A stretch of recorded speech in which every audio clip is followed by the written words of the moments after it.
Assalamualaikum warahmatullahi wabarakatuh. Perkenalkan, nama saya Nur Hadi Mansur, mahasiswa Universitas Dian Nuswantoro Kota Kediri. Kali ini saya akan mempresentasikan klasifikasi menggunakan model decision tree yang menggunakan template SKKNI, Associated Data Science. Apa itu SKKNI? SKKNI bisa kita cek di website lsp-stripdata.com, kemudian masuk ke skema sertifikasi, kemudian Associate Data Scientist. Di sini akan muncul beberapa tahapan. Yang pertama yaitu mengumpulkan data, menelaah data, menvalidasi data, dan sebagainya. Dan kita balik lagi, kali ini saya akan menggunakan data dari arsip ya, dataset dari arsip, yaitu CDC Database Health Indicator yang memiliki 253.680 data dan 21 fitur. Kita geser ke bawah, variabel tabelnya yaitu diabetes binary sebagai target, yang artinya 0 itu adalah bukan penderita diabetes dan 1 itu penderita diabetes atau pradiabetes. Dan kita download di sini. Kita akan diarahkan ke website Kaggle ya. Kemudian di download, kita download zipnya. Kita suruh login dulu ya ini. Pastikan login aja.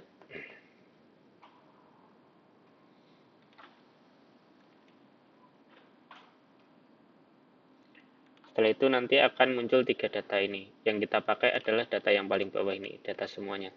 Bisa kita masukkan ke Google Drive-nya. Ini. Biar kita nanti bisa panggil dari Google Drive.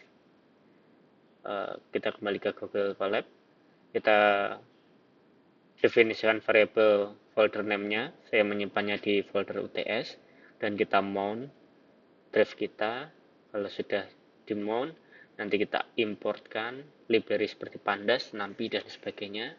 Nah, di sini kita bisa ada pilihan. Bisa kita masukkan fiturnya satu persatu seperti ini, column names-nya, atau bisa kita langsung semua aja kita pakai. Ini kita matikan biar bisa kepakai semua. Setelah itu kita head atau kita lihat data 5 paling atas seperti ini. Kemudian kita lihat infonya. Setelah kita cek di sini, datanya semua sudah float 64 ya, atau numeric atau ordinal. Ya, ordinal. Kemudian tidak ada data yang kosong ya, nol semua. Tapi kita tetap cek ada data yang kosong enggak, menggunakan df is null. Setelah kita cek ternyata tidak ada data yang kosong. Kita hitung presentasinya,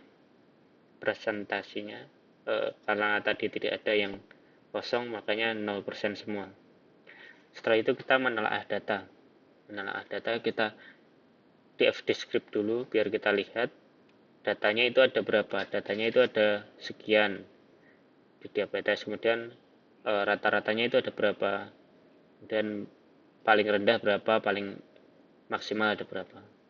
Kita cek juga objeknya, apakah ada objek di data tersebut. Setelah kita running tidak bisa karena memang tidak ada objek di datanya, semua kan tadi numeric ya atau ordinal, nggak ada yang klasifikasi kategorikal. Kemudian kita distribusikan target variabelnya. Setelah kita cek ternyata pengidap diabetes itu hanya 13%, sedangkan yang tidak itu 85% lebih. Kemudian kita visualisasikan distribusi numbernya. Karena ini terdiri dari 0 dan 1, banyak yang 0 dan 1 saja. Kita cari yang tidak 0 dan 1. Contohnya ini, umur. Ini persebarannya rata ya, mulai dari berapa ini? 1 sampai 13. Dan kita cek adakah kategorikalnya. Setelah kita cek ternyata tidak ada kategorikalnya. Kita analis juga korelasinya. Setelah kita cek korelasinya, terlihat correlation metricnya seperti ini. Setelah kita cek ternyata tidak ada yang berkorelasi terlalu tinggi atau terlalu tinggi. Ini maksimal hanya 0,52. Jadi data ini masih bisa digunakan. Kita cek juga analisis hubungan numeric-nya dengan target variabel. Target variabelnya kan diabetes binary ini. Kita bandingkan mereka. Kita contohkan ini aja. HbP. Penderita tekanan darah tinggi dibanding dengan penderita diabetes. Penderita tekanan darah tinggi itu cenderung banyak dibandingkan dengan diabetes yang rata-rata tidak menderita diabetes.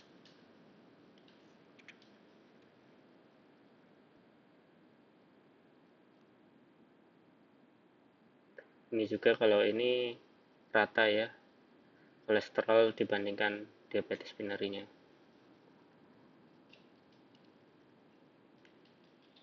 Kemudian kita analisis hubungan objek dengan variabel. Berhubung kita tidak ada objeknya ya, jadi kita bisa lewati step ini.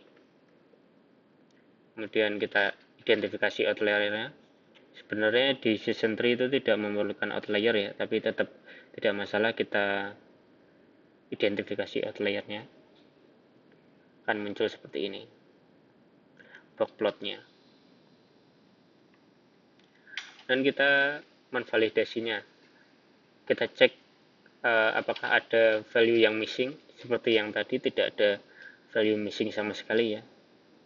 Kemudian kita visualisasikan dalam bentuk chart. Karena tidak ada data yang missing ya, chartnya kosong. Kita periksa data duplikatnya.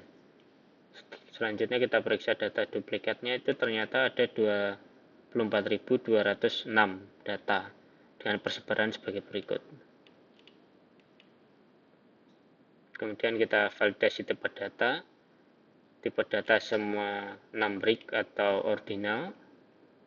Dan kita cek range nilainya. Rata-rata 0 sampai 1 semua ya, kecuali semua BMI ini.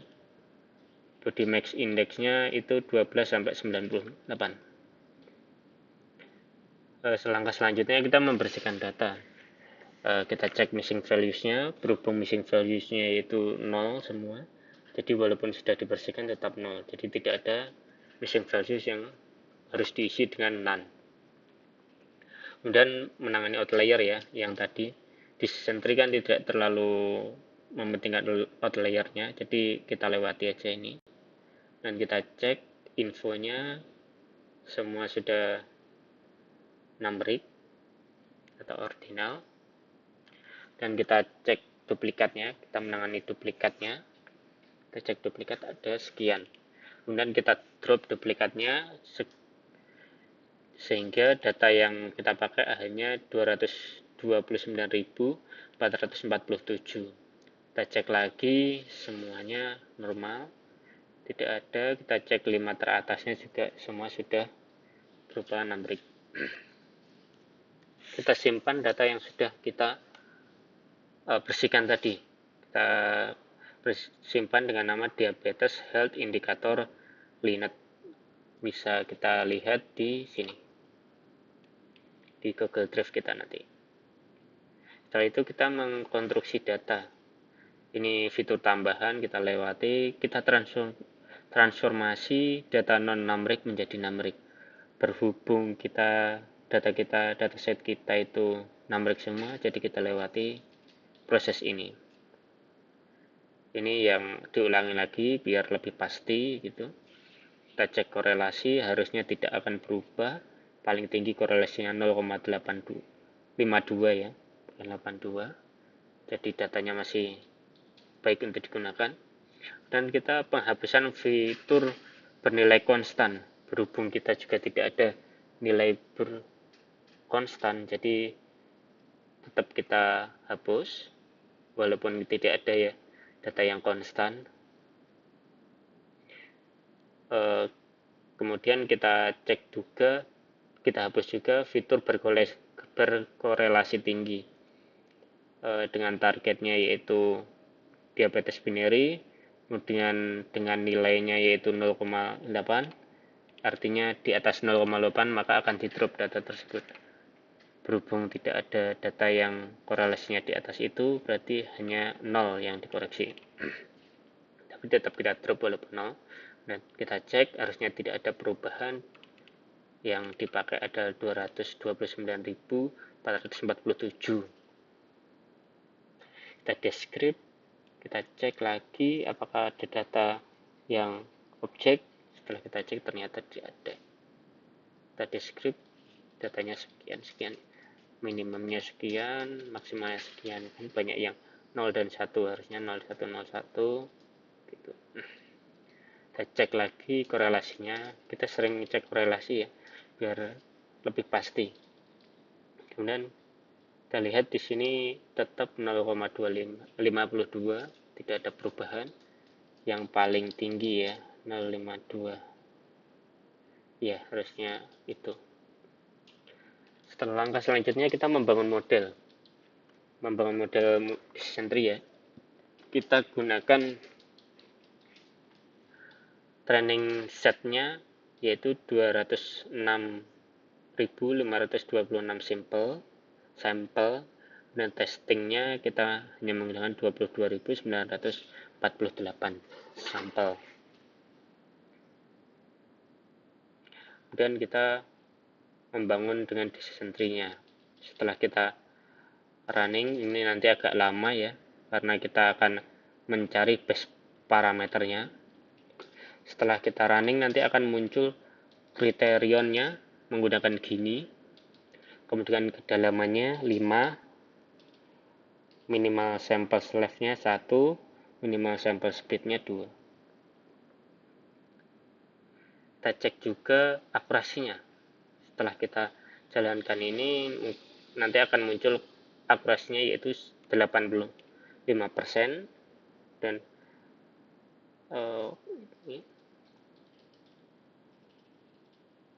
dan muncul juga prediction-nya, recall-nya. Kita bisa baca di sini. Yang diprediksi bukan pengidap diabetes, kemudian aslinya adalah bukan pengidap diabetes, yaitu ada 19.217 atau 96%. Kemudian yang diprediksi mengidap diabetes padahal aslinya tidak, ada 221 atau 60 itu hanya sekian. Kemudian yang diprediksi bukan pengidap diabetes tapi sebenarnya diabetes itu ada 3.170. Yang diprediksi diabetes sebenarnya diabetes itu ada 340.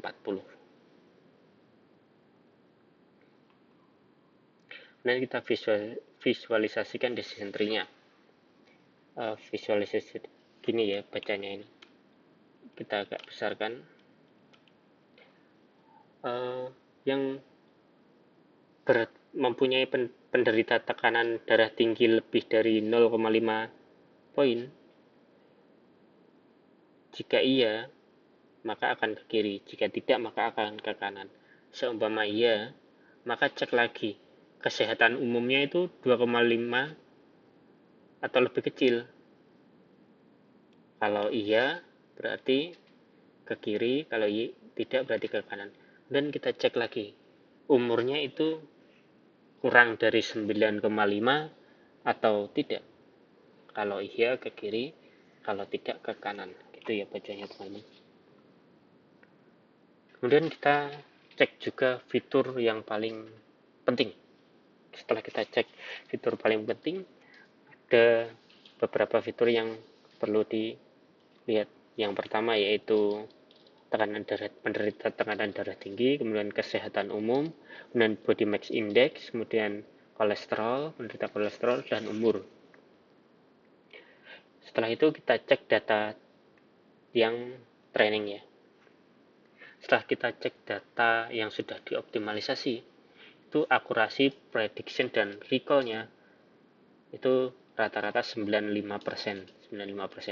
Begitu pula dengan data tesnya, yaitu 85%.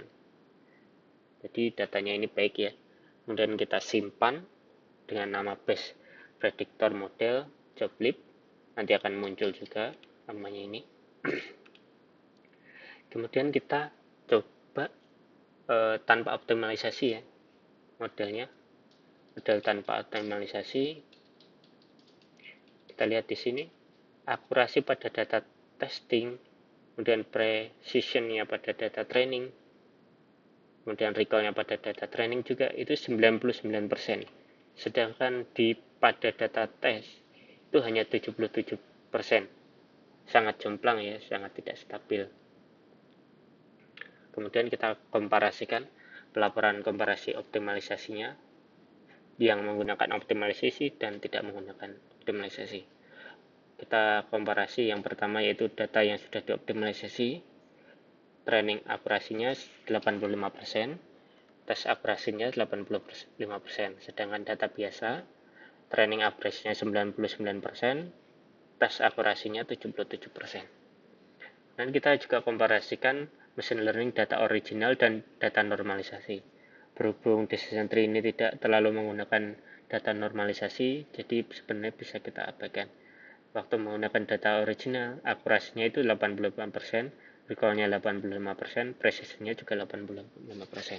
Sedangkan normalisasi rata-rata 77%. Kemudian kita munculkan chartnya ya, biar terlihat, bisa kita bandingkan, yaitu machine learning data biasa pada training akurasi itu 99%, sedangkan pada tes akurasi itu hanya 77%, sedangkan data yang sudah dioptimasi pada training akurasi itu 85%, pada tes akurasi juga 85%.